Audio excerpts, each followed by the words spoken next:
ఓం శ్రీ గురుభ్యో నమః. హరి ఓం. గణానాం త్వా గణపతిగుం హవామహే కవిం కవీనాముపమస్రవస్తమం జ్యేష్ఠరాజం బ్రహ్మణాం బ్రహ్మణస్పత ఆనశృణ్వన్నోతిభిస్సీదసాదనం ప్రణో దేవీ సరస్వతీ వాజేభిర్వాజనీవతి ధీనామవిత్రయవతు. శ్రీమహాగణాధిపతయే నమః. శ్రీమహాసరస్వత్యై నమః. శ్రీ గురుభ్యో నమః. హరి ఓం. శ్రీ సాయి సన్నిధి ద్వారా సత్యనారాయణ స్వామి వారి యొక్క వ్రతాన్ని మీకు అందించడం జరుగుతున్నది. ఈ వ్రతాన్ని మీరు ఒక పూజారి గారు పక్క నుండి చేయిస్తే ఎలా ఉంటుందో అలానే మీరు చేసుకునేలా స్వయంగా మీకు అందించడం జరుగుతున్నది. దానికంటే ముందుగా ఈ సత్యనారాయణ స్వామి వారి యొక్క వ్రతం ఎందుకు చేయాలి, అసలు ఈ వ్రతం ఎలా మొదలైంది, అసలు సత్యనారాయణ వ్రతం అంటే ఏమిటి, ఈ వ్రతంలో మనకు కొన్ని వస్తువులు అవన్నీ ఇచ్చారు, వాటి యొక్క ఆంతర్యం ఏమిటి, ఇవి మనం కొద్దిగా ముందుగా కనుక తెలుసుకున్నట్లయితే తర్వాత మనం పూజ కాస్త స్పీడ్గా చేసుకున్నప్పటికీ దీని ఫలితం బాగా ఉంటుంది. ఎందుకంటే తెలుసుకొని చేయాలి కదా ఏదైనా సరే. అందువల్ల ఈ ఇంట్రడక్షన్గా ప్రారంభంగా ఈ వ్రత విధానం ఏమిటి, అసలు ఎందుకు చేయాలి, ఇవన్నీ మీకు చెప్పడానికి ప్రయత్నం చేస్తాను. మీరు ఒకసారి మనం పేరు కనుక గమనించినట్లయితే మహర్షులు ఏ పేరు పెట్టినా ఆ పేరుకి అనంతమైనటువంటి అర్థాన్ని దృష్టిలో పెట్టుకుని వాళ్ళు పేరు పెట్టారు. మీరు చూడండి, ఇది సత్యనారాయణ స్వామి వ్రతం. ఇందులో 2-3 పదాలు, కాసేపు నారాయణ అనే పదం పక్కన పెట్టండి. సత్యవ్రతము, ఇది నారాయణ స్వామిని పక్కన పెడితే ఇది సత్యవ్రతము. ఏమిటి సత్యవ్రతము, ఏం చేయాలి మనం? సత్యవ్రతం అంటే ఏమిటి? సత్యం జ్ఞానమనంతం బ్రహ్మ అని వేదం వాక్యం, ఉపనిషత్ వాక్యం. అనంతమైనటువంటి జ్ఞానాన్ని తెలుసుకోవడమే సత్యాన్వేషణ. అదే సత్యాన్వేషణ అంటారు పెద్దలు. అంటే అసలు భగవంతుడు ఎవరు, ఆయన ఎలా ఉన్నాడు, ఈ రహస్యాలను తెలుసుకోవడమే సత్యం తెలుసుకోవడం. ఈ సత్యం తెలుసుకున్న వాళ్ళు మహర్షులు మహానుభావులుగా మిగిలిపోతున్నారు, ఆత్మదర్శనం చేసుకుంటున్నారు. ఈ సత్యాన్ని నువ్వు తెలుసుకోవాలి. అందుకని దీన్ని తెలుసుకోవడం అంటే ఒక వ్రతంగా పెట్టుకో. ఎప్పుడో కాసేపు వింటేనో కాసేపు చదివితేనో ఇది మన మనసుకు పట్టదు. ఇంకా దీని వ్రతంగా అంటే ఎప్పుడు అనుక్షణం చేసేది వ్రతం. అనుక్షణం, ఎప్పుడో సంవత్సరానికి ఒకసారి చేసామండి, కార్తీక మాసంలో చేసాం, మళ్ళీ 1 year కాదు. అనుక్షణం మనసుతో నువ్వు ఆచరించేది వ్రతము ఏదైనా సరే. అందుకని ఈ సత్యవ్రతాన్ని, ఈ నిజం తెలుసుకునే విధానాన్ని నీవు అనుక్షణం ఆచరిస్తూ ఉండాలి. అనుక్షణం. దీనివల్ల నీకు మోక్షం కలుగుతుంది. సత్యవ్రతం అంటే అసలు ఎలా చేయాలి ముందు అంటే, మనం చూడండి, సత్యవ్రతాన్ని ఎలా చేయాలి ముందు తెలుసుకోవాల్సింది. ఎలా చేయాలి? నారాయణము ద్వారా. సత్యనారాయణ వ్రతం కదూ సత్యవ్రతము. సత్యాన్ని, ఒక నిజాన్ని తెలుసుకొని ఆచరించాలి వ్రతము. మరి నారాయణము అంటే విశ్వవ్యాప్తమైన పరమాత్మ. విశ్వవ్యాప్తం ఎలా ఉంటాడు ఆయన? ఆయన ఏ రకంగా ఉంటాడు? గాలి రూపంలో ఉన్నాడు. గాలి, ప్రాణము అంటే గాలే కదా, గాలి వల్ల కదా ఈ ప్రాణం, శరీరం బతుకుతున్నది. అందుకని ప్రాణము అంటే గాలి. నారాయణము అన్నా కూడా ఈ శ్వాసకు నారాయణము అని పేరు పెట్టారు పెద్దలు. ఈ శ్వాస దేన్ని బతికిస్తుంది? లోపల ఉన్న ఆత్మని బతికిస్తుంది. ఈ ఆత్మ లేకపోతే శరీరం పడిపోతుంది. ఈ ఆత్మ ద్వారా, ఆత్మతో తెలుసుకొని ఆత్మ ద్వారా ఆచరించే వ్రతం కాబట్టి సత్యనారాయణ వ్రతము అనే పేరుని మహర్షులు దీనికి నామకరణం చేశారు. సత్యనారాయణ స్వామి వ్రతం అంటే ఏదో ఒక ఫోటో పెట్టుకొని దేవుడి పటం చూపించడం కాదు, ఆత్మతో, ఆత్మ ద్వారా ఆచరించే వ్రతం. అందువలన ఇది సత్యనారాయణ స్వామి వ్రతంగా మనకు నిలబడ్డది. ఇటువంటి సత్యనారాయణ స్వామి వారి యొక్క వ్రతంలో మీరు ఏది తీసుకున్నా అసలు మహర్షులు కేవలం ఆత్మని దర్శించే విధిగానే పెట్టారు, ఇంకేం చెప్పలే వాళ్ళు. ఇందులో నువ్వు ఏ వస్తువు తీసుకున్నా ఆత్మ దర్శనము, ఇంకేమీ లేదు. ఇది మనం ఈ వ్రతంలో మొట్టమొదట దీపారాధన చేస్తాం. మనం దీపారాధన చేసిన తర్వాత స్వామివారి యొక్క పటం పెట్టుకుంటాము. పటం ముందు కలశం పెడతాము. తెలుసు కదా, కలశం అంటే కింద చెంబులో కొంతమంది బియ్యం పోస్తారు, కొంతమంది నీళ్లు, పసుపు, కుంకుమ, ఒక చిల్లరకాయను, ఒక పుష్పము, అక్షతలు వేస్తారు. వాళ్ళ సాంప్రదాయాన్ని బట్టి వేస్తారు. ఈ రెండిట్లో ఏది చేసినా కానీ తప్పు కాదు, రెండు కరెక్టే. ఒకవేళ నీళ్లు కనుక పోస్తే పూజ అంతా అయిపోయిన తర్వాత ఆ నీళ్లు కాస్త ఇంట్లో చల్లుకొని మిగిలినవి చెట్లో పోసేయాలి. ఒకవేళ బియ్యం కనుక పోస్తే దాన్ని పొంగల్గానో అన్నంగానో వండుకొని తినేసేయాలి. అందువల్ల ఈ రెండిట్లో ఏది చేసినా మంచిదే, మనకు మంచి కోసం చేశారు. అది కలశం పెట్టి, ఈ కలశం ముందు అటు ఇటు 2 దీపాలు పెట్టుకోవాలి. దాని కింద ఒక టబలు వేసి దాని మీద బియ్యం పోసి నవగ్రహ మండపారాధనకి మండపం పెట్టుకోవాలి. ఇది సత్యనారాయణ స్వామి వారి వ్రతంలో మనం చేసేవి. సరే, పూజా సామాగ్రి, ఈ దీపారాధన వీటి దగ్గరికి పోయే ముందు అసలు ఈ సత్యనారాయణ స్వామి వారి వ్రతాన్ని మహర్షులు మనకు ఎందుకు ఇచ్చారు? అసలు ఈ వ్రతం ఎలా వచ్చింది అంటే, దీనికి పెద్దలు చాలామంది ఈ కథ ఎన్నో సందర్భాలు ఎంతోమంది చెప్తున్నారు. కానీ కథకి పూర్ణంగా మొత్తం చెప్పట్లా, సరదాగా ఉండే 4 పాయింట్లు చెప్పి వదిలేస్తున్నారు. అందుకని ఈ వ్రతానికి మూలం ఈ కథ నిజంగా ఉన్నదే, పురాణాల్లో ఉన్నటువంటి కథే. ఈ కథకి ఇంకా వెనక ముందు ఇంకా ఉంది, అది చెప్పట్లా అందరూ. దాన్ని చెప్పే ప్రయత్నం చేస్తున్నాను నేను ఈ సత్యనారాయణ స్వామి వ్రతం అంటే ఏమిటో చెబుతూ. పూర్వం మానవుణ్ణి భగవంతుడు త్రిమూర్తులుగా ఏర్పడి సృష్టిని ప్రారంభించిన తర్వాత, ఇది పురాణ కథ, ప్రారంభించిన తర్వాత బ్రహ్మదేవుడు మొట్టమొదట అసలు జీవాల్ని సృష్టించడానికి ముందుగా మానుషము అని ఒకటి తయారు చేసుకున్నాడు. మానుషము తయారు చేసి పక్కన పెట్టుకున్నాడు. అంటే మానుషము అంటే బుద్ధి అని పేరు. అది పక్కన పెట్టుకొని ఒక్కొక్క జీవిని చేస్తున్నాడు. ఈ మానుషాన్ని ఇవ్వాలి, ఎవరో ఒక జీవిలో ప్రవేశపెట్టి పెట్టాలి అనుకున్నాడు. అనుకొని ముందు చీమను తయారు చేశాడు. ఈ మానుషం పెడదామని చూస్తే ఆ చీమకు సెట్ అవ్వాల. అంటే ఒక చిప్పు అనుకోండి, ఈ చిప్పు ఒక కొత్త సెల్ ఫోను తయారు చేశాడు. ఈ సెల్ ఫోన్లో పెట్టాలంటే ఈ చిప్పు పట్టే సెల్ ఉంటేనే ఇందులో సెట్ అవుతుంది, లేకపోతే ఇందులో సెట్ అవ్వలేదు, ఇందులో సెట్ అవ్వలేదు, ఏ ఫోన్లో ఇది సెట్ అవ్వట్లేదండి అనుకో మనం. అలానే బ్రహ్మగారు, అందుకే చిప్పులు ఇప్పుడు కాదు అప్పుడే సృష్టించాడు బ్రహ్మగారు. మానుషము అనే చిప్పును సృష్టించాడు ఆ భాషలో చెప్పుకోవాలంటే. ఈ చిప్పు పట్టే సెల్ ఫోన్ కోసం రకరకాల మోడల్స్ తయారు చేయడం మొదలుపెట్టాడు. మొదట చీమ, పిపీలిక అది అన్నారు కదా, ఇలా ఒక్కొక్క జీవాన్ని సృష్టించుకుంటూ వెళ్ళాడు. ఎన్ని జీవాలు సృష్టించాడో, ఏ జీవిలో కూడా ఈ మానుషం పట్టట్లేదు. 84 లక్షల జీవరాశులు ఎన్ని సృష్టించాడో, 83,99,999 జీవాలు సృష్టించాడు. ఒక్క దాంట్లో కూడా ఈ మానుషం సెట్ అవ్వాల.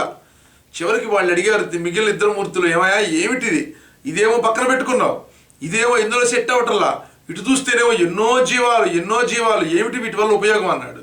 లేదు, ఈ మానుషము సెట్ అయ్యే జీవి ఏ జీవి అయితే తయారవుతుందో ఆ జీవి వల్ల లోకానికి ఉపకారం, కళ్యాణం. వీళ్ళందరి వల్ల ఉపయోగం లేదంటే కళ్యాణం లేదు. అందువల్ల దానికోసం ప్రయత్నం చేస్తున్నాను, ఆఖరిసారిగా ప్రయత్నం చేస్తున్నాను అన్నాడు. ఆఖరిగా ఒక ప్రయత్నం చేశాడు. ఆ ప్రయత్నంలోనే సృష్టించాడు ఒక రూపాన్ని. ఈ మానుషాన్ని తీసుకెళ్ళి ఆ రూపం యొక్క తల దగ్గర అలా పెట్టాడు. పెట్టగానే ఈ చిప్పు ఆ సెల్ ఫోన్లో కరెక్ట్గా సెట్ అయినట్టుగా కరెక్ట్గా పట్టింది. ఎప్పుడైతే ఈ మానుషం వాళ్ళు పట్టిందో వాళ్ళు అడిగారు, ఏం పేరు పెడదాం ఈ జీవికి అన్నాడు. మానుషము సెట్ అయింది కాబట్టి, మానుషముతో జీవించేవాడు కాబట్టి ఇక నుంచి వీడికి మనిషి అని పేరు పెడదాం అన్నారు. అలా మనిషి అని మనకి నామకరణం అయింది. అలా మానవుడు సృష్టింపబడ్డాడని పురాణం చెబుతున్నది. అప్పటికే బ్రహ్మగారు ఆయుష్ని దగ్గర పెట్టుకొని వచ్చిన జీవికల్లా కొద్ది కొద్దిగా ఇస్తూ ఉన్నాడు. ఇస్తూ ఉంటే ఇసుకొచ్చింది నాకు, ఎన్ని చేసినా ఈ మానుషం సెట్ అవ్వట్లేదని ఆఖరికి వచ్చేటప్పటికి ఉన్న ఆయుష్ మొత్తం తలా కాస్త ఇచ్చేశాడు. మనిషిని సృష్టించేటప్పటికి ఇతని దగ్గర ఆయుష్ చాలా కొద్దిగా ఉంది. దాంతో ఈ ఆయుష్ను తీసి ఇచ్చాడు, పడికి పెట్టాడు. ఉన్న ఆయుష్ మొత్తం ఇచ్చాడు. ఎంత ఉంది మహా అయితే మొత్తం 14 నుంచి 16 సంవత్సరాల ఆయుష్ ఉంది. మొత్తం ఇచ్చేశాడు. ఇచ్చేసి ఆ మానవుడు అడిగాడు, ఏమయ్యా ఉపయోగం లేని జీవాలకి, జంతువులకి, వాటికి వీటికేమో వందల ఏళ్ళ ఆయుష్ ఇచ్చావా, ఉపయోగం అని మానుషాన్ని ఇచ్చిన నాకేమో 14 నుంచి 16 ఏళ్ళ ఆయుష, ఇది ఎక్కడ ధర్మమయ్యా, ఇంత ఆయుష్తో నేనేం చేసేది చెప్పండి అని అడిగాడు మానవుడు, మనిషి. అడిగితే ఈయన అన్నారు, ఒక పని చేస్తాను, ఇంతకంటే నా దగ్గర ఆయుష్ లేదు నీకు ఇవ్వటానికి, ఎక్కువ ఇవ్వలేను కూడా నేను, ఎందుకంటే సృష్టి ధర్మాలు కదా, దాన్ని అతిక్రమించడానికి దేవుళ్ళకు కూడా శక్తి లేదు కొన్ని సందర్భాల్లో. అది సందర్భానుసారంగా అయితేనే తప్ప అసందర్భంగా దేవతలు కూడా అతిక్రమించరు. అతిక్రమిస్తే మన చట్టాన్ని వాళ్ళు కూడా అతిక్రమించినట్టే. అతిక్రమించడానికి వీల్లేదు వాళ్ళు కూడా. అందువల్ల ఈయనేమన్నాడంటే, సరే నీకు 16 ఏళ్ళ ఆయుష్ ఇచ్చా కదా, ఈ 16 ఏళ్లలో మానవుడు సపోజ్ 100 సంవత్సరాల జీవనం ఉంటే నువ్వు ఏమేం చేస్తావో అవన్నీ ఈ 16 ఏళ్లలోపే చేస్తావు. అంటే గర్భంలో ఉండగానే నీకు సకల విద్యలు వచ్చేస్తాయి, నేర్చుకుంటావు. నీకేం పనిలే, నువ్వు కష్టపడి చదవక్కర్లా, ఇప్పటిలాగా నానావస్థలు పడక్కర్లా, ఈజీగా చదువంతా వచ్చేస్తుంది. కడుపులో ఉండగానే నేను నేర్చుకుంటావు. బయటికి వచ్చిన తర్వాత ఏదో నామినల్గా స్కూల్కి వెళ్ళాలి కాబట్టి సంవత్సరం 2 ఏళ్ళు పాఠశాలకు వెళ్తావు. అన్నీ నీకు చిన్న చిన్న వయసులోనే 6 నెలలకు ఉపనయనం అయిపోతుంది, 1 సంవత్సరంలో చదువు అయిపోతుంది. అంటే 4-5 ఏళ్ళు వచ్చేటప్పటికి నీకు మొత్తం ఉపనయనం అయిపోయి, చదువు అయిపోయి, వేద విద్యలు సకల వేదాంగ ఆల్రెడీ కడుపులో ఉండగా వచ్చేసి నీ కదూ, ఊరికి ఒకసారి నెమరు వేసుకోవడం, మళ్ళా గుర్తు తెచ్చుకోవడం, ఇలా చేస్తావు. సుమారు నీకు 9, 8, 9 ఏళ్ళు వచ్చేటప్పటికి నీకు పెళ్లి చేసేస్తారు. 10-11 లోపు పిల్లల్ని కనేస్తావు. నీకు 16 ఏళ్ళు వచ్చి నువ్వు వృద్ధాప్యం అంటే శరీరం పడిపోయే టయానికి నీ పిల్లలు పెద్దోళ్ళే, మళ్ళీ వాళ్ళు కూడా పెళ్ళిళ్ళే నీకు మనవాళ్ళు వస్తారు. ఇది ధర్మం. 100 ఏళ్ళకి ఏం జరుగుతుందో నీకు అదే జరుగుతుంది, చాలా అన్నాడు. మహా సంతోషం అని పంపించాడు. మనకు డౌట్ రావచ్చు, ఏమండి ఎలా చదువులు కడుపులో ఎలా వస్తాయని. అభిమన్యుడు నేర్చుకున్నాడా కడుపులో ఉండగానే పద్మ వ్యూహంలోకి వెళ్ళటం? మరి ప్రహ్లాదుడు నేర్చుకున్నాడా? అలా అక్కడ దాకెందుకు? ఇప్పుడు ఈ మధ్య చైనీస్ కొత్త ఇన్స్టిట్యూట్స్ పెట్టారు. మీ కడుపుతో ఉన్న ఆడవాళ్ళని 6వ నెల దాటిన తర్వాత మా దగ్గరికి పంపిస్తే మీ పిల్లవాడు ఏం చదవాలని మీరు అనుకుంటున్నారో ఆ రకంగా మేము తర్ఫీదిస్తాము. పిల్లగాడు పుట్టిన తర్వాత అలానే చదువుతాడని మన ధర్మాలని, పురాతన మన ఆచారాలని వాళ్ళు ఇంప్లిమెంట్ చేసి సైంటిఫిక్గా ఇంప్లిమెంట్ చేశారు ఇప్పుడు. అందువల్ల ఇవేవి అసాధ్యం కాదు. అందువల్ల కడుపులో ఉండగానే విద్య. అందుకే మనకి పెద్దలు ఏం చెప్తున్నారంటే, స్త్రీలు కడుపుతో ఉన్నప్పుడు గుర్తుపెట్టుకోండి, ఇది కడుపుతో ఉన్నప్పుడు టీవీలు గట్రా చూడకూడదు.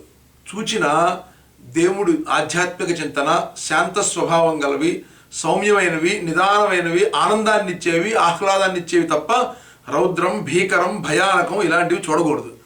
ఎందుకంటే కడుపుతో ఉన్నటువంటి పిల్లవాడు నువ్వేం చూస్తున్నావో వాడు ఆ దృశ్యాన్ని చూస్తూ ఉంటాడు.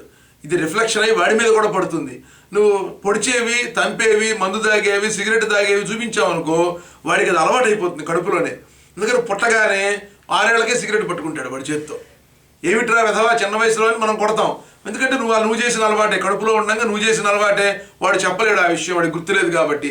లేకపోతే వాడు చెబితే నువ్వు తలకాయ ఎక్కడ పెట్టుకోవాలి మనం. అందుకని చిన్న వయసులో మర్డర్లు చేస్తుంటారు, రకరకాల చెడ్డ పనులు చేస్తుంటారు. దానికి కారణం ఏంటి? నువ్వు ఏం చూపించావో అవి నేర్చుకున్నాడు వాడు. అభిమన్యుడికి పద్మవ్యూహం పోవడం వరకు నేర్పారు, పోయాడు, చచ్చిపోయాడు. ఎందుకని? అంతవరకే నేర్పారు కడుపులో ఉండగా. అలానే నువ్వే నేర్పుతున్నావో అవి నేర్చుకుని వాడు బయటికి వచ్చి ఆ పనులు చేస్తున్నాడు. అందువల్ల దయవుంచి అందరూ కూడా ఈ విషయాన్ని ఒక విన్నపం చేస్తున్నాను అనుకొని, కడుపుతో ఉన్నప్పుడు ముఖ్యంగా 6వ నెల వచ్చిన దగ్గర నుంచి కనేంత వరకు బీభత్సము, భయానకము అయినటువంటి సినిమాలు కానీ, ఏవైనా సీరియల్స్ కానీ, ఏడుపులు కానీ చూడొద్దు. వాడి జీవితం మొత్తం ఏడుపు గోడుతనంతోనే పోతుంది. దయవుంచి ఇది గ్రహించండి తల్లులందరూ కూడా, తండ్రులందరూ కూడా. అందువల్ల ఈ రకంగా గడిచిపోతూ ఉన్నది ఈ కాలం. ఇలా జరిగిపోతూ ఉండగా కొంతకాలానికి అందులో ఒక ఋషి ఏం చేశాడంటే, ఒక మానవుడు ఆఖరి వయసులో ఉన్నాడంటే 15, 16లో ఉన్నారు. ఆయన అనుకున్నాడు 16 ఏళ్ళ ఆయుష్ని కొద్దిగా పెంచుకోవాలనుకున్నప్పుడు మనం చేస్తున్న ప్రయత్నాలే ఏదో ఒకటి చేసి ఇంకా ఆయుష్ని పెంచుకోవాలి, ఆరోగ్యాన్ని పెంచుకోవాలని చేయట్లా. అలానే వాళ్ళు కూడా అనుకొని తపస్సు చేయటం మొదలుపెట్టాడు. ఈ తపస్సులో ఆయన ప్రాణాయామము అనే విధానాన్ని కనుక్కొని మీకు అక్కడ ప్రాణాయామం దగ్గర మనం ఇచ్చాము దీంట్లోనే. అలానే ఆ విధానంగా దీని గురించి ఎక్కువ చెప్పను నేను. ప్రాణాయామాన్ని కనుక్కొని దీని ద్వారా కొంత ఆయుష్ని పెంచుకోవడం కనుక్కున్నాడు ఆయన. సుమారు ఒక 3-4 ఏళ్ళు ఆయుష్ని పెంచుకున్నాడు కూడా ఆయన. ఇంకా ఆ ప్రయత్నంలో ఉండగా కొంతమంది దారిన పోయేవాళ్ళు ఇలాంటి వాళ్ళే. అంటే అందరూ పండితులే, అసలు చదువు లేని వాళ్ళు అంటూ లేరు. అమెరికా కనుక అందరూ పీజీ చేసిన వాళ్ళు, పెద్ద పెద్ద చదువుకున్న వాళ్ళు, ఇంజనీర్స్, లాయర్స్, జడ్జి ఎలా తెస్తున్నారో ఇక్కడికి డాక్టర్స్ని. ఇక్కడికి ఎవడైనా నాకు చదువు లేదంటే రప్పిస్తారా ఈ దేశానికి? ఎవరి నాకు ABCDలు రావు, అసలు ఏం చదువుకోలేదంటే సరే మీ ఇండియాలో ఉండి, మీ ఊళ్ళోనే ఉండంటారు. ఇక్కడ బాగా పండితుల్ని ఎలా ఇక్కడ చదువుకున్న విద్వాంసులను ఇక్కడ తెప్పించుకుంటారో, రాణిస్తారో, అట్లానే ఆ కాలంలో అందరూ చదువుకున్న వాళ్ళే. దీంతో వాళ్ళు ఏం చేశారంటే అలా వెళ్ళిపోతే ఈయన చూచారు.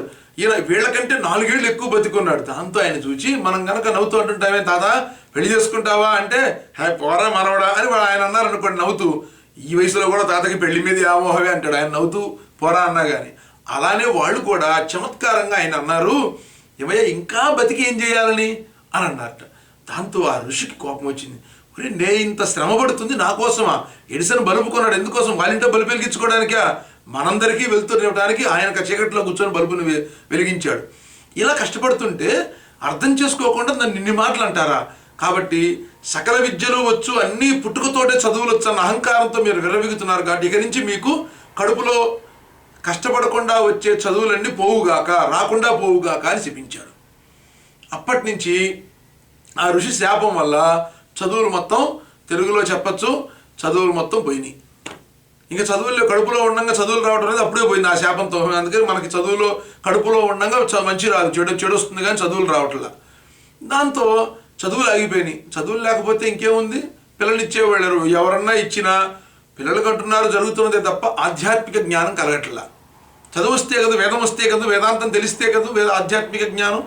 ఇలా నడిచిపోతూ ఉండగా అప్పుడు ఇందులో ఒక ఆయన అనుకున్నాడు, రే మానవ జీవితం నిరర్ధకవుతుంది, 16 ఏళ్ల జీవితం, పుడుతున్నాం చస్తున్నాం, ఏమీ లేదు, పిల్లల్ని కంటున్నాం అంతే అనుకున్నాడు. అనుకొని ఒక ఆయన తపస్సు చేశాడు. భగవంతుడు ప్రత్యక్షమయ్యాడు ఆయనకి. మనలోనే ఒక ఆయన కనిపించి ఏం కావాలరా అన్నాడు. అయ్యా స్వామి నాకు ఒక వరం కావాలి. ఏమిటంటే మేము 16 ఏళ్ళకి చచ్చిపోతున్నాం, మాకు మోక్షం తెలియట్లా, మాకు ఆయుష్ను పెంచుకునే శక్తిని పెంచు అని అడిగాడు. ఆయన అన్నారు, ఆయుష్ను పెంచడం అంటే నా చేతిలో పని కాదు నాన్న, ఎందుకంటే అందరికి ఇచ్చేసా అంటే. కాదు ఇవ్వాల్సిందే అని పట్టుబట్టాడు. అయితే ఒక పని చెయ్యి, నువ్వు పైకి రా, ఎవరైనా ఇన్ని జీవుల్లో ఏదైనా జీవి నాకు ఇంత ఆయుష్ వద్దు కొంత తీసేయండి అని అడిగితే అందులో తీసి నీకు ఇస్తా అని అన్నారు. సరే ఈయన పైకి వెళ్ళి అందరు ఈ కథ కొద్దిగా అందరు చెప్తారండి, జనరల్గా అందరూ ఎక్కువ మంది చెప్పే కథ, చాలామంది వినుండొచ్చు కూడా ఈ కథ ఇంతవరకు. వెళ్ళి కూర్చున్నాడు. ఈలోపు ఒక కోతి వచ్చింది. వచ్చి అయ్యా స్వామి ఎటు చూసినా కోతి చేష్టలు, చచ్చిపోతా అల్లాడిపోతున్నా ఈ కోతి గోలతో, అందుకని నాకు కొంత ఆయుష్ తగ్గించువా అన్నట్ట.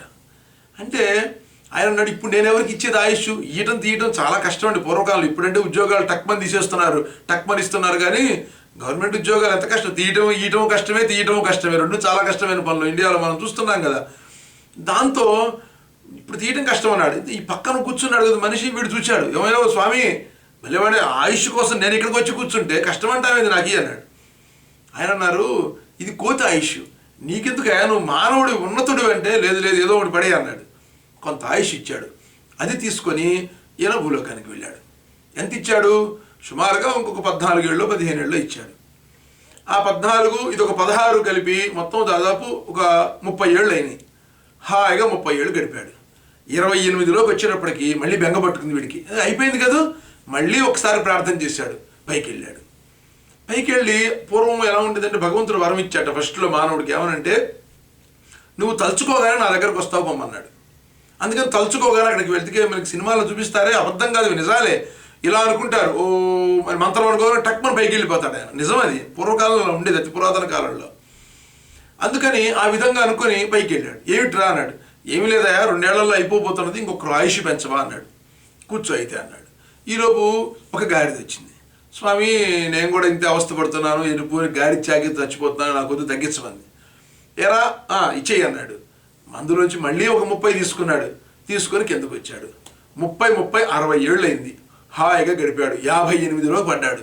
మళ్ళీ బెంగ పట్టుకుంది, ఎందుకని అయిపోతుంది, 2 ఏళ్లలో చచ్చిపోతాడు కదా. మళ్ళీ ఒకసారి జయస్వామి అన్నాడు. పైకి వెళ్ళాడు. ఆయన అడిగాడు, ఏమిట్రా అన్నాడు. మళ్ళీ కొద్దిగా పెంచవాయా అన్నాడు. కూర్చో అన్నాడు. ఈలోపు ఒక కుక్క వచ్చింది.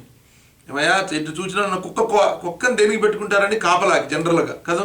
అందుకని చచ్చిపోతున్నాను ఈ కుక్క గోలతో, నాకొద్దు, కొంత తగ్గించమన్నాడు. అందులో నుంచి ఇంకొక 30 తీసి వెనకిచ్చాడు. ఆ 30 తీసుకొని మళ్ళీ కిందకు వచ్చాడు. అప్పటికి ఎంత అయింది? 60 30 90 58 ఏళ్ళు ఆయుష్ ఉంటుందా అండి, వయసు ఉంటుందా? చూడండి, చూస్తున్నాను ఇంత కడుపులో ఇంత పిడగాడిగా ఉన్నాం, బయటకు వచ్చాం, ఇంత బిడ్డడిగా చేతిలో పట్టుకుని ఆడిచ్చారు మన తల్లిదండ్రులు, ఇవాళ ఇంత అయ్యాం, మనం మన పిల్లలను అలా ఆడిస్తున్నాం. ఇంకొక 20 ఏళ్ళు 30 ఏళ్ళు 40 ఏళ్ళు అయిపోయింది, మన తాతల్లాగా ముసలం అయిపోయాం. ఇంకో 40 ఏళ్ళ తర్వాత 50 ఏళ్ళ తర్వాత చరిత్రలో మనం భూమి మీద ఉన్నాం. ఇది మానవ శరీర ధర్మం కాదు, అయిపోతుంటుంది వయసుకున్న లక్షణమే అది. డబ్బు వయసు ఈ రెండు ఆగవు. నువ్వు ఎంత పట్టుకొని ఆగిపోయినా 1 రూపాయి కూడా ఆగదు. ఒక ఒక ఒక క్షణం ఆయుష్ కూడా ఆగదు. కాలం ఒకటి, ఆయుష్ ఒకటి, డబ్బు ఒకటి, ఈ మూడు నువ్వు ఎంత పట్టినా ఆగవు, వెళ్ళిపోతూనే ఉంటాయి. రోజులు రోజులు నాకు ఉద్యోగం రాలేదు, ఆగుతుంది, ఆ బిల్లులు వస్తుంటే రోజులు అయిపోతుంటే 1వ తారీఖు వచ్చేస్తుంది, మళ్ళీ 30 వస్తుంది. అందుకని దీనికి ఉన్న లక్షణం ఇది. దీంతో ఇలా నడిచిపోతూ ఉన్నది. 50 90 కాస్త 90 ఏళ్ళు అనుకున్నాం కదా, 88 89 వచ్చేసినాయి. దీంతో మళ్ళీ పైకి వెళ్ళాడు. స్వామికి కోపం వచ్చింది. ఏమిర్రా, నీకు ఇంత ఆయుష్ ఇచ్చా, ఇన్ని సుఖాలు ఇచ్చా. ఇది మానవుడికి ఈ కథ ఒక ఒక నీతి చెబుతుంది. ఎందుకు తెలుసా అండి, భగవంతుడు మనకి ఎన్నో ఇస్తాడు. పుట్టుకనిచ్చాడు, పెరగటాన్ని ఇచ్చాడు, విద్యని ఇచ్చాడు, వినయాన్ని ఇచ్చాడు, సంపదనిచ్చాడు, ఎన్నో జీవితాన్ని ఇచ్చాడు, భార్య, పిల్లలు, కుటుంబం, మళ్ళీ అన్నీ సెట్ చేశాడు. ఇన్ని సెట్ చేసినటువంటి భగవంతుడికి మన ఇంట్లో ఏదైనా అయితే, కష్టం వస్తే కాదు, మంచి జరిగిన, అబ్బాయి పుట్టినరోజైనా, అమ్మాయి పుట్టినరోజైనా, నా పుట్టినరోజైనా, మా ఆవిడ పుట్టినరోజైనా, స్వామి ఈ జన్మనిచ్చావు, మంచి భార్యనిచ్చావు, ఈవిడ పుట్టినరోజు ఆశీర్వచనం చెయ్యి అని ఎప్పుడైనా అడిగావా? పుట్టినరోజు వస్తేనేమో పార్టీకి వెళ్తాం, పార్టీ పెట్టుకుంటాం బయట ఎక్కడో, గుడి సాయలకి రాం. వచ్చేవాళ్ళు ధన్యులు, మంచివాళ్ళు. కొంతమంది గుడికి వచ్చి దండం పెట్టుకునే వాళ్ళు కూడా ఉన్నారు చాలామంది. 50% వాళ్ళకి ధన్యవాదాలు. చేయని వాళ్ళ సంగతి చెప్తున్నా. కష్టం వస్తే మాత్రం గుళ్ళో అప్పుడు పార్టీ పెట్టుకోమే, ఫ్రెండ్స్తో పిలిచేయరా, ఇవాళ నాకు ఇంత కష్టం వచ్చి నా దగ్గర పార్టీ ఇస్తున్నాను, ఒక్కడు కూడా పార్టీ ఇవ్వడు. కష్టం వస్తేనేమో గుళ్ళోకి వచ్చి కూర్చుంటాడు, సుఖం వస్తేనేమో పార్టీకి వెళ్తాడు, బజార్కి వెళ్తాడు. ఇది ఎందుకని ఇది చెప్పండి. ఈ నీతిని చెప్తున్నాడు. సుఖంలో కూడా స్వామిని మర్చిపోవాకు. ఇలా ఎప్పుడైతే నువ్వు మర్చిపోవో, కష్టంలో ఆయన నిన్ను మర్చిపోడు, నువ్వు అడగక్కర్లా ఇంకా అని చెప్తున్నారు ఆయన.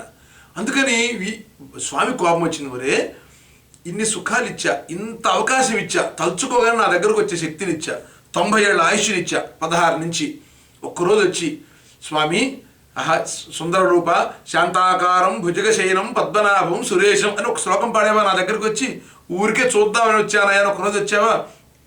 ఎప్పుడు చూడు ఏదో ఒక కోరిక తప్ప నీ మానవులు ఇంతేనారా అని శపించాడు. ఇక నుంచి మీ మానవులకి దైవలోక ప్రవేశం నిషిద్ధం చేస్తున్నాడు. అందుకని ఇప్పుడు ఇట్లా అంటే పైకి పోలేరు సినిమాల్లో తప్ప, ఆగిపోయింది.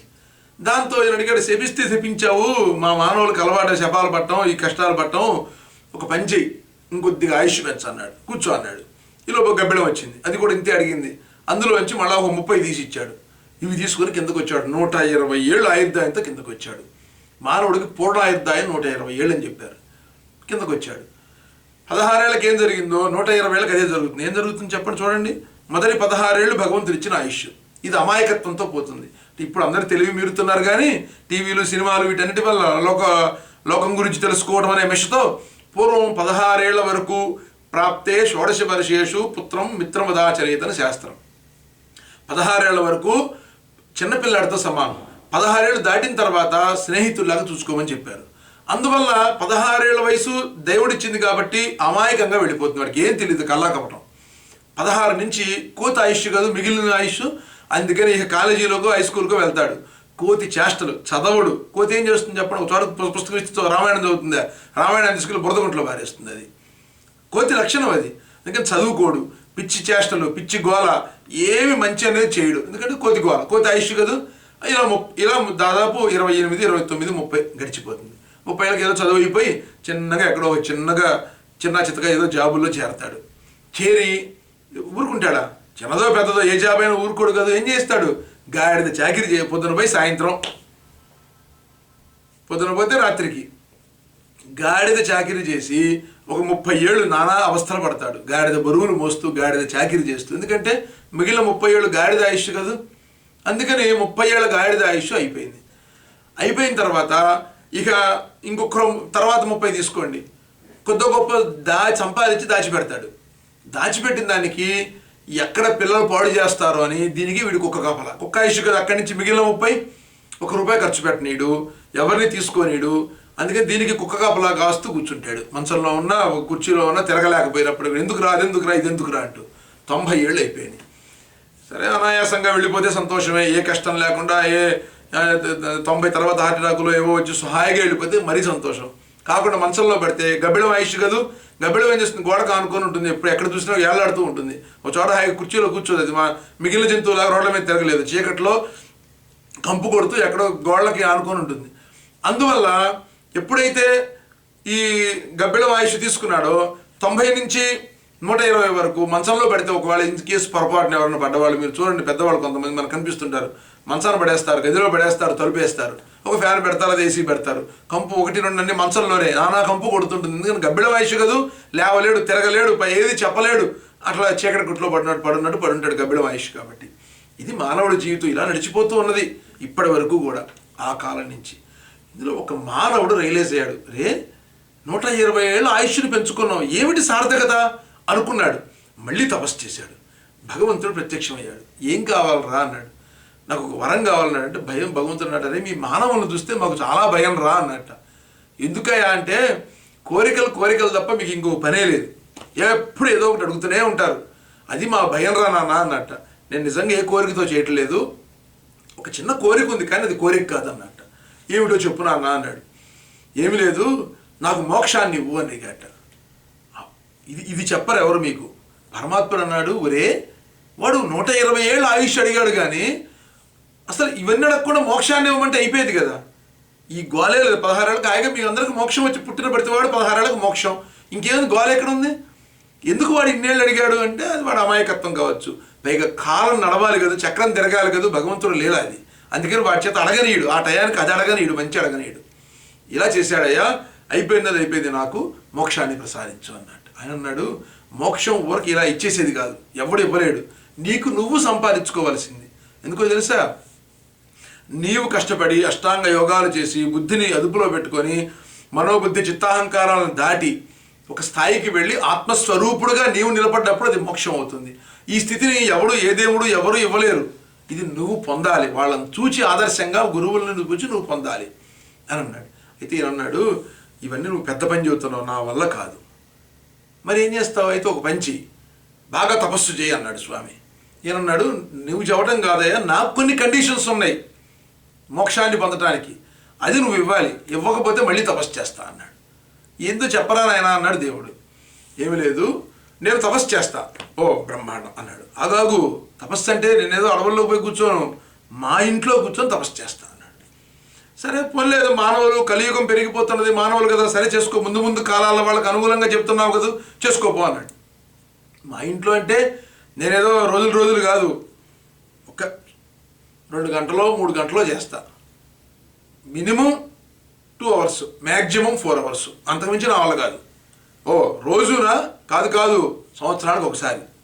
ఏంది సంవత్సరానికి ఒకసారి ఎంతసేపు చేస్తావా, సరే పోన్లే, గదిలో తలిపేసుకొని అక్కడే కూర్చొని, కాదు నేను మా ఆవిడ మా పిల్లలందరూ పక్కన ఉండాలి, ఇంకా మా స్నేహితులు మా ఆత్మీయులు మా బంధువులు అందరూ ఉండాలి, నాకు దగ్గరలో ఎవరున్నారో వాళ్ళందరినీ పిలుస్తా, ఇంతమంది కలిస్తే నువ్వేం చేస్తావా ఇంక తపస్సు అన్నాడు. ఇప్పుడు వచ్చే పాయింట్కి, మేమందరం కలిసి కూర్చోవాలి, సంవత్సరానికి ఒక రోజు 2 గంటల నుంచి 4-5 గంటల వరకు కూర్చుంటాం. ఈ కూర్చున్న సమయంలో నేను ఏది చేస్తే తపస్సు అవ్వాలి, ఏ పని అంటే అది, ఏ మాట మాట్లాడినా తపస్సే, ఏ పని చేసినా తపస్సే, ఆ 3 గంటలు ఏదైనా తపస్సుగా మారి ఆ ఫలంతో నేను మోక్షానికి వెళ్ళాలి, అటువంటిది డిజైన్ చేసి నాకు ఇవ్వవయా అని అడిగాడు. అడిగితే ఒక్కసారి కంగు తిన్నాడు భగవంతుడు. ఇదేమిట్రా నాయన, నువ్వు ఏదో చెప్తావు అనుకుంటే ఇంకేదో చెప్పావు, నీకంటే వాడేనా టక్మని వరం తీసుకొని పోయాడు, నువ్వు లింకులు పెడుతున్నావు, నా వల్ల కాదే అన్నాడు. వల్ల కాదు, మళ్ళీ తపస్సు చేస్తా అన్నాడు. దీంతో బెంబేలెత్తాడు భగవంతుడు కూడా బెంబేలెత్తాడు. మానవుడు దెబ్బకి ఏంటి మానవుడు అంటే సామాన్యుడు కాదు. దీంతో ఈయన పైకి వెళ్ళాడు, నాకు పైన ఇంకా 2 మొగుళ్ళు ఉన్నారు, 2 మూర్తులు ఉన్నారు, వాళ్ళని కనుక్కొని చెబుతాను నేను అన్నాడు. టేక్ ఎవరు ఉంటాయి, నేను ఇష్టం రోజులు తీసుకో, నాకేం పర్వాలేదు, అడావుడేం లేదన్నాడు. పైకి వెళ్ళాడు. త్రిమూర్తులు, సప్త ఋషులు, ఎందుకంటే మానవుల ప్రతినిధులుగా సప్త ఋషులు పైన ఉన్నారు, మానవులకు ఏం కావాలో వాళ్ళు చూస్తుంటారు. సప్త ఋషులు అందరూ కూర్చున్నారు. ఏమైనా మానవుడి కోరుకున్నాడు, వీడికి ఇది మోక్షాన్ని ఇచ్చేది ఏదన్నా ఇవ్వాలి, ఏదన్నా డిజైన్ చేసి చెప్పండి, వాడే తపస్సు చేయట్ట అన్నాడు. అంటే ఇందులో సప్తఋషుల్లో ఒక ఆయన అన్నారు, ధ్యానం చేయిద్దామండి అన్నాడు. ఏంటి వాడి మోహం చేసే ధ్యానం, కళ్ళు మూసుకొని కూర్చుంటే 10 సంవత్సరాలు వెనక్కి పోతాడు, ఏం జరిగిందో చిన్నప్పుడు ఏం జరిగిందో ఆలోచిస్తూ ఉంటాడు. ఇంకో అరగంట కూర్చున్నాడు, 10 ఏళ్ళు వెనక్కి వెళ్తాడు, ముందుకు వెళ్తాడు. 10 ఏళ్ల తర్వాత ఎక్కడెక్కడ అపార్ట్మెంట్లు కొనాలి, ఎక్కడెక్కడ ఏం చేయాలి, ఇంకేమేం కొనాలి, ఇవి అప్పులు ఎట్ట తీరాలి, ఈ ధ్యాసలోకి వెళ్తాడు.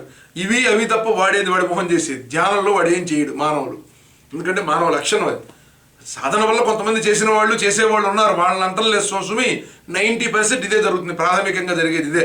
గట్టిగా పట్టుపట్టి కూర్చుంటే సిద్ధిస్తుంది, అది వేరే సంగతి. అందుకని ఇది అందరికీ సాధ్యం కాదు, వదిలేసేయండి అన్నారు. ఇలా ఎన్నో భర్జనలు జరిగి చివరకు సప్తఋషులు అన్నారు, మేము ఒకటి డిజైన్ చేసిస్తాం, మీరు హాయిగా వెళ్ళన్నారు త్రిమూర్తుల్ని. అలా సప్తఋషులు కూర్చొని భగవంతుడు అన్ని సకల దేవతల సాక్షిగా ఏర్పాటు చేసి మానవుడు ఏమేమి తెలుసుకుంటే మోక్షానికి వెళ్తాడో, ఏమి ఆచరిస్తే మోక్షానికి వెళ్తాడో, మోక్షం దొరుకుతుందో అటువంటి దాన్ని డిజైన్ చేశారు. దానికి సత్యవ్రతము అని పేరు పెట్టారు. పెట్టి ఎన్నో వస్తువులు కలిపారు, ఇందులో సమాహారంగా కలిపారు. కలిపి ఏం చెప్పారంటే, అయ్యా ఈ వ్రతాన్ని ఎవరు ఈ రకంగా ఆచరిస్తారో వాళ్ళకి మోక్షం తథ్యం అన్నాడు. అంటే చాలా ఇంకేం చేయాలి? ఋషులు అన్నారు, మోక్షం అంటే ఉత్తమ మోక్షం అంటే చేయరు ఎవరు, మానవులకి కోరికలు పిచ్చి ఎక్కువ. ఏదో ఒక కోరిక నెరవేరితే ఎమ్మడి ఇంకోసారి చేస్తాడు. పదే వీడి చేత చేయించాలంటే ఇది చేసినందువల్ల వీడికి కలగాలి. చూడండి, మనకి బ్యాంకుల్లో లెటర్లు వస్తుంటాయి, మా బ్యాంకులో మీరు ఓపెన్ చేయండి, $100 గిఫ్ట్ కార్డ్ అంటాడు. అంటే ఏం చేస్తాం మనం? వెంటనే $100 వస్తుందని ముందు బ్యాంక్ అకౌంట్ ఓపెన్ చేస్తాం, తర్వాత వాడు చాలా వేస్తాడు, అది వేరే కదా. అలానే వీళ్ళు ఋషులు ఏం ఆలోచించారంటే, వీడికి ఇంకేదన్నా విశేష ఫలితం ఉండాలి అనుకున్నారు. అప్పుడు ఒకటి డిజైన్ చేశారు, నవగ్రహ మండపారాధన. మానవులకి సుఖాలు శుభాలను ఇచ్చే దేవతలు ఎవరు అంటే, ఎంతోమంది దేవతల్లో 9 మందిని బయటికి తీశారు. ఈ 9 మంది వీళ్ళకి అన్ని శుభాలు సుఖాలు కష్టాలు కూడా వాళ్లే ఇచ్చేది, ఇవ్వగలరు అనుకున్నారు. ఈ 9 మందితో సెట్టింగ్ చేసి ఒక వ్రతాన్ని, ఒక పూజని ప్రారంభించారు. వీళ్ళనే కాకుండా 9 గ్రహాలు, వీళ్ళు భార్య పిల్లలు పరివారం, అట్లా మొత్తం కలిపి 9 × 3 27 మంది అన్నారు. 10 మంది దిక్పాలకులు, అష్టదిక్పాలకులు అంటారు, కానీ ఆకాశం భూమి కూడా దిక్పాలకుల కింద లెక్క. అందుకని వీళ్ళు 10 మంది దిక్పాలకులు, east west south north, 4 corners, 8 ఆకాశము భూమి, 10 దిక్పాలకులు, మొత్తం 27 ఒక 10 37. ఈ 37 మంది ఒక కలశ దేవత ప్రధానది. వీళ్ళందరినీ అజమాయిషీకి కార్యక్రమం చేయడానికి ఒక బ్రహ్మదేవత కలశ దేవతను పెట్టి ఇవన్నీ రెడీ చేసుకొని పైకి వెళ్ళారట. వెళ్ళి త్రిమూర్తుల దగ్గర పెట్టి, ఏమయ్యా ఇది డిజైన్ చేసాం స్వామి, మీరు పర్మిషన్ ఇస్తే మానవులకు ఇచ్చేస్తామన్నారు. త్రిమూర్తులు అనుకున్నారు, మరి ఇంత పెద్ద వ్రతం పెట్టారే, ఇందులో త్రిమూర్తులకి స్థానం ఇస్తే బాగుంటుంది కదా అన్న భావన కలిగింది అందులో, త్రిమూర్తులలో. కలిగేటప్పటికి వెంటనే మహర్షులు కదా వెంటనే గ్రహించేస్తారు వాళ్ళ ఎదుటి వాళ్ళ మొహంలో ఉన్న భావభావాలని. దీంతో గమనించి వీళ్ళు అన్నారు, అయ్యా త్రిమూర్తులకి స్థానం ఇద్దామా అన్నారు. అంటే వెంటనే బ్రహ్మగారు లేచి ఒక పని చేద్దాం, 8 మంది అష్టగణపతులు ఉన్నారు, 8 మంది గణపతులు. ఇందులో సిద్ధి గణపతి మనకి మహాగణపతి, విఘ్నాలు తొలగించే వినాయకుడు ఉన్నాడు. ఈయన కాకుండా మహాగణపతిని ఇంకొక ఆయన ఉన్నారట, ఈయనకి స్థానం ఇద్దాం. ఆయన ఎందుకంటే ఆయన ఏం చేస్తాడంటే మానవులకి సకల కోరికల్ని తీర్చేది ఆయనే, కోరికల్లో ఆటంకాలు లేకుండా చేసేది ఆయనే, విఘ్న గణపతి కాకుండా. అందుకని ఆయనకి స్థానం ఇద్దామని గణపతికి ఇచ్చారు. ఇవ్వగానే వెంటనే శివుడు లేచాడు. లేచి ముందు బ్రహ్మగారికి చోటు ఇవ్వండి అయ్యా అన్నారు. వెంటనే బ్రహ్మదేవానాం అని బ్రహ్మగారికి సరస్వతికి ఇచ్చారు. వెంటనే ఆయన అన్నారు, విష్ణుమూర్తికి కూడా చోటు ఇవ్వండి అన్నాడు. ఇదం విష్ణుర్ విచక్రమే అని విష్ణుమూర్తి లక్ష్మీదేవికి ఇచ్చారు. వెంటనే ఆయన లేచి విష్ణుమూర్తికి ఇచ్చారు. ఈయన లేచి అన్నారు, వీళ్ళిద్దరు లేచి, అయితే శివుడికి ఇవ్వండి తర్వాత స్థానం అన్నారు. ఎందుకంటే వీరి పేరు వారు ప్రతిపాదిస్తే వీరి పేరు వారు ప్రతిపాదిస్తారు కదా. శివుడికి ఇచ్చారు. 9 అయ్యారు. ఇప్పుడు ఇంకొక్కటే చోటు ఉంది. ఇట సరస్వతి, ఇంకా అంటే వాళ్ళకి భార్యలకు ఇవ్వాల, మొగోళ్ళకే ఇచ్చారు. సరస్వతి ఉంది, అటు లక్ష్మీదేవి ఉంది. ఇటు చూస్తే బ్రహ్మగారు అనుకున్నాడు, మా ఆవిడకి ఇస్తే బాగుండేమో అనుకున్నట్ట. ఇది చమత్కారంగా అంటుంటారు లేండి, చమత్కారమైన కథ ఇది. ఈ కొద్దిగా మాత్రం లక్ష్మీదేవి, విష్ణుమూర్తి అనుకున్నాడు, మా ఆవిడికి లక్ష్మీదేవి లేకుండా ఎట్లా ఇంత పెద్ద కార్యక్రమంలో అనుకున్నాడు ఆయన. దీంతో ఇలా అనుకుంటూ ఉంటే శివుడు లేచాడు. సరస్వతికి ఇద్దామా, ఆవిడ నాకు చెల్లెలే, అందరూ అన్నయ్య అని పిలుస్తారు శివుణ్ణి. లక్ష్మికి ఇద్దామా, సరస్వతికి కోపం వస్తుంది. సరస్వతికి చోటిద్దామా మినిస్ట్రీలో, లక్ష్మికి కోపం వస్తుంది. అందుకని వీళ్ళిద్దరికీ కాకుండా మా ఆవిడకి ఇస్తాను, గౌరీ పార్వతికి సరిపోతుంది అన్నాడు. పార్వతికి చోటిచ్చాడు, 5వ చోటు.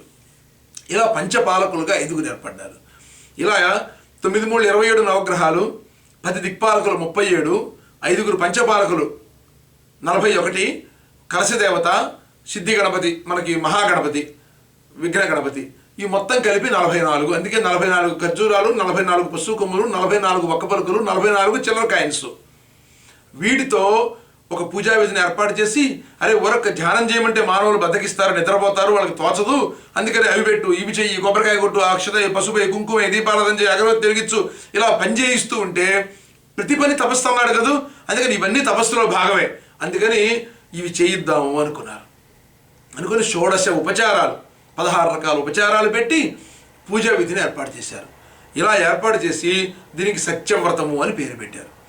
సత్యవ్రతమే ఫస్ట్లో పెట్టిన తర్వాత విష్ణుమూర్తి వారికి కొద్ది కోపం వచ్చిందట. ఎందుకంటే బ్రహ్మగారు పెద్ద పట్టించుకోడు ఇలాంటి విషయాలన్నీ కూడా, ఆయన కామ్ గోయింగ్. విష్ణుమూర్తి వారు ఆయన కూడా ఎన్నో సహాయాలు చేస్తుంటాడు శివుడికి. అందుకని ఆయన కోపం వచ్చి వెళ్ళబోతుంటే శివుడు గ్రహించి అందరినీ పిలిచి, ఏమయ్యా ఈ వ్రతానికి అసలు దేవత ఎవరు, అధిష్టాన దేవత ఎవరు అన్నారు. అప్పటికి దీనికి అధిష్టాన దేవతలు ఎవరిని పెట్టలా, ఇంతవరకే పెట్టారు. అప్పుడు శివుడు అన్నాడు, ఒక పని చేయండి, మానవులు ఏదైనా హాయిగా స్థితిగా ఉండాలని కోరుకుంటారు, ఉన్నతంగా రిచ్గా ఉండాలని కోరుకుంటారు. ఏ రకంగా దేంటైనా, చదువులో అయినా, డబ్బులో అయినా, ఉద్యోగంలో అయినా, సంపాదనలో అయినా, ఫ్యామిలీ అయినా, ఎక్కడైనా రిచ్గా ఉండాలనుకుంటాడు, దేంట్లో అయినా సరే గొప్పగా. అందుకని మానవులకు అన్నీ ఇచ్చేవాడు ఎవడు? స్థితికారకుడు విష్ణుమూర్తి, నారాయణుడు ఇచ్చేవాడు. కాబట్టి నారాయణుడిని ప్రధాన దేవతను చేయండి వ్రతానికి అన్నాడు. అప్పుడు విష్ణుమూర్తి వారి పటం పెట్టారు. ఎక్కడ కలపాలి అని అనుకుంటే సత్యవ్రతం అది. అందుకని మధ్యలో ఈయన కలిశారు కాబట్టి సత్యనారాయణ వ్రతం అయ్యి ఇది సత్యనారాయణ వ్రతంగా మారిపోయింది. అటువంటి సత్యనారాయణ స్వామి వారి యొక్క వ్రతము అలా సత్యవ్రతం కాస్త సత్యనారాయణ వ్రతంగా మారి మానవులు ఈనాడు కొన్ని కోట్ల మంది ఈ వ్రతాన్ని ఆచరిస్తూ ఉన్నారు. అటువంటి సత్యవ్రతాన్ని ఎవరు భక్తి శ్రద్ధలతో ఆచరిస్తారో, ఎవరు వ్రతం చేయటం అంటే ఏదో అవన్నీ పెట్టుకొని టకటకా చేసేసుకొని హడావుడిగా వెళ్ళిపోవడం కాకుండా అసలు వ్రతం ఎందుకు చేయాలి, వ్రత విధానం ఏంటి, ఇది చేయటం వల్ల మనకు కలిగే ఏది కలుగుతుందని చెప్పారో అది ఎలా పొందాలి, ఇవన్నీ తెలుసుకోవటం, ఇవన్నీ చెప్పటం, వీటన్నిటిని మీకు తెలియజేయటం, మనసుతో ఆచరింపచేసేలా చేయటానికి మా ఈ ప్రయత్నం మీకు ఉపయోగపడుతుందని అని అనుకుంటూ ఉన్నాం. అటువంటి సత్యనారాయణ స్వామి వారి యొక్క పూజా విధిని మనం ఆరంభించబోతూ ఉన్నాం దీపారాధనతో. ఇక్కడి నుంచి ఇలా సత్యనారాయణ స్వామి వారి యొక్క వ్రతం మనకి ఆవిర్భావం జరిగింది. ఆ తర్వాత శివుడు అడిగాడు, ఏమయ్యా నువ్వు మరి స్వామిగా అవతరిస్తే భూమి మీద బాగుంటుంది కదా అన్నాడు. ఎక్కడ అవతరించాలి? అలా ఆలోచించి ఆ స్వామి అన్నవరంలో సత్యనారాయణ స్వామిగా అవతరించారు. ఇలా సత్యనారాయణ స్వామిగా అవతరించి సత్యనారాయణ స్వామి వారి వ్రతం రూపంలో ప్రతివారి మధ్యలోకి వచ్చి మనల్ని ఏమేం కావాలో సకల శుభాలు సుఖాలు ఇస్తూ మనం హాయిగా సుఖంగా బతికేలా ఆ స్వామి అనుగ్రహిస్తూ ఉన్నారు. అటువంటి సత్యనారాయణ స్వామి అనుగ్రహం మీకు అందరికీ కలగాలని ఈ సత్యవ్రతాన్ని ఎప్పుడూ ఆచరిస్తూ సంవత్సరానికి ఒకసారి చేస్తున్నాం కదా అని వదిలిపెట్టకుండా అనుక్షణం మనస్సుతో ఇప్పుడు చెప్పబోయే విషయాలన్నింటినీ కూడా రెండో భాగంలో మీకు ఇవ్వబోతున్న విషయాలని మనస్సుతో ఆచరిస్తూ ఆ స్వామి అనుగ్రహాన్ని మీరందరూ పొందాలని, ఈ సత్యవ్రతం ద్వారా మీ అందరికీ మోక్షం దొరకాలని మనస్ఫూర్తిగా కోరుకుంటూ శ్రీ సత్యనారాయణ స్వామి వారికి జై. శ్రీమద్ రమారమణ గోవింద హరి.